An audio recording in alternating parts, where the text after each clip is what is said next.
राधे राधे। कैसे हो आप सब लोग?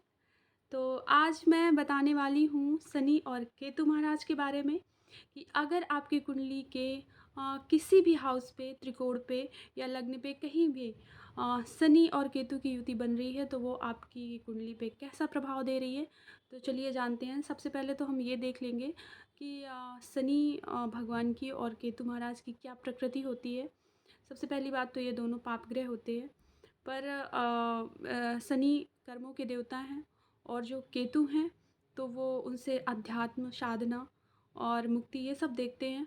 तो इनकी प्रकृति पहले तो समझते हैं। हमारे जो शनि हैं तो उनसे अपना कर्म, प्रोफेशन और एक अपने कर्म से जुड़े रहने का जज़्बा, संघर्ष, क्योंकि वो लाइफ टाइम आपसे करवाते हैं। जब आपको घिसा-घिसा के खरा सोना बना देते हैं तब आपको वो फाइनल में कुछ देते हैं। नहीं तो पहले तो आपसे हार मनवा ही लेते हैं कि मैंने बहुत किया पर मुझे नहीं मिल रहा। आपकी शनि जी को अगर बोलें तो उनके लिए किस्मत नाम की कोई चीज़ नहीं होती। आपका सिर्फ़ कर्म होता है, कर्म प्रधान हैं वो। तो हमारे शनि तो कर्म प्रधान हो गए। अब बात कर लेते हैं केतु की। तो जो केतु हैं तो वो हमारे रूट्स दिखाते हैं, हमारी संस्कृति, हमारी सभ्यता और अध्यात्म, साधना, मोक्ष और जो हमारे पिछले जन्म के कर्मास हैं तो वो दिखाता है कि आप उस जन्म में ऐसा क्या छोड़ के आए हो जो आपको इस जन्म में पूरा करना है।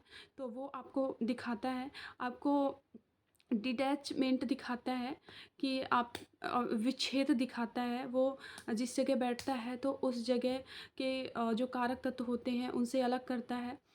तो सबसे पहले ना तो ये योग जो हमारी कुंडली में शनि केतु की युति का बनता है ये 18 साल बाद बनता है।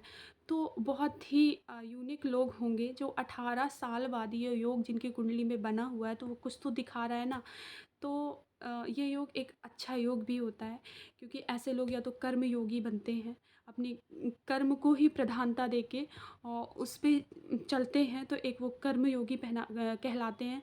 और दूसरा अगर केतु की प्रधानता रख के वो अध्यात्म में जाते हैं तो बड़े महात्मा, संत, ऋषि और ऐसे लोग भगवान को प्राप्त करते हैं, मोक्ष प्राप्त करते हैं।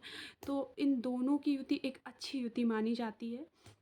जैसे हमारे हम सुना है कि जो महात्मा गौतम बुद्ध थे वो एक राजा के पुत्र थे, लेकिन उनकी कुंडली में शनि और केतु की युति बन रही थी तो उन्होंने सब कुछ अपना छोड़ के वो भगवान पे ही आ गए थे। एक हमारे समाज के लिए एक आदर्श बन गए थे।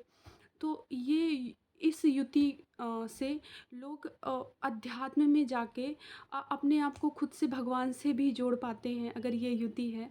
ये एक बहुत बड़ी बात है अगर हम इस टाइम से अलग हट के और अगर देखें अपनी लाइफ की सच्चाई कि हम क्या हैं, यहाँ क्यों आए हैं और आखिर जीवन और मृत्यु में कितनी सच्चाई होती है।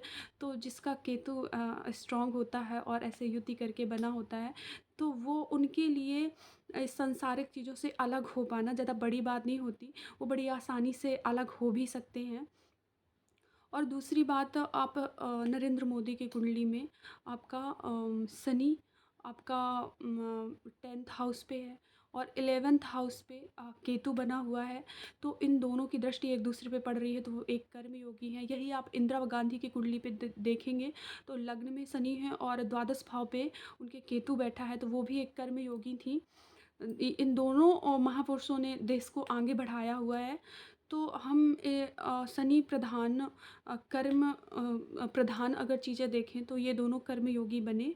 और अगर हम केतु की बात को आगे बढ़ाएं कि अध्यात्म और आपको मोक्ष और आपकी जड़ें मजबूत करके आपके आदर्शों को आगे रख के, क्योंकि वो एक ना ध्वज का प्रतीक भी है केतु।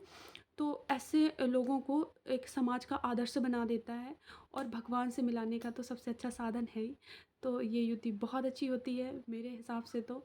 और अगर किसी की कुंडली में केतु और शनि की युति है तो उसे संसार से डिटैचमेंट हमेशा रहेगी। हमेशा समाज में भीड़ में ही रह के अकेला महसूस करेगा खुद को।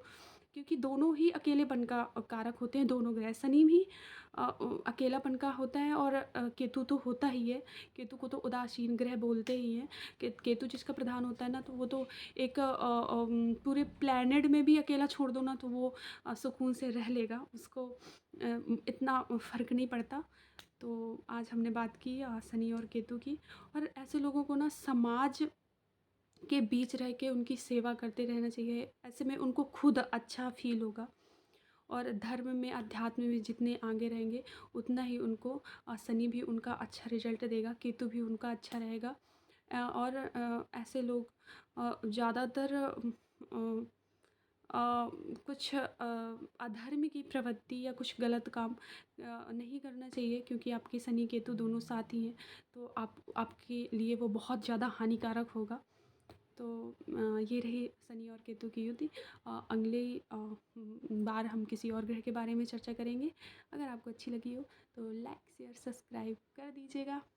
राधे राधे।